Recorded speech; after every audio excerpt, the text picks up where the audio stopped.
আজকের রেসিপি একদম ঘরোয়াভাবে ঝরঝরে কীভাবে ফ্রাইড রাইস বানানো যায়। একদম ঘরোয়াভাবে, বেশি কিছু সরঞ্জাম নয়, বাড়িতে থাকা উপকরণ দিয়ে আপনারা বানাতে পারবেন।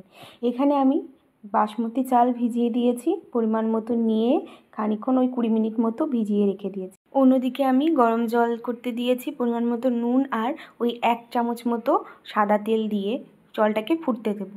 একটা ঢাকনা দিয়ে রেখে দেবো। দেখুন জলটা ফুটে গেছে। এবার আমি ধোয়া চালটা যেটা ভিজিয়ে রেখেছিলাম সেটা ভালোভাবে ধুয়ে এখানে আমি দিয়ে দিয়েছি। দিয়ে আবারও ঢাকনাটাকে বন্ধ করে ফুটিয়ে নেব।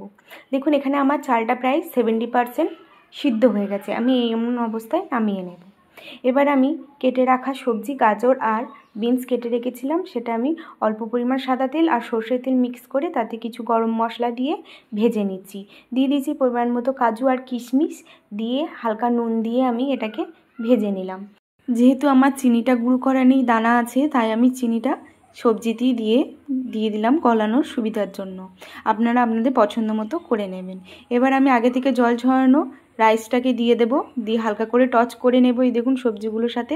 আর ওপর থেকে ঘি ছড়িয়ে কিছুক্ষণ হালকা আঁচে বসিয়ে রেখে দেবো ঘিটাকে গলার জন্য। গলে গেলে নামিয়ে নেব। একদম ঝরঝরে ফ্রাইড রাইস এইভাবে বাড়িতে তৈরি করে অবশ্যই জানাবেন কেমন হয়েছিল। নমস্কার।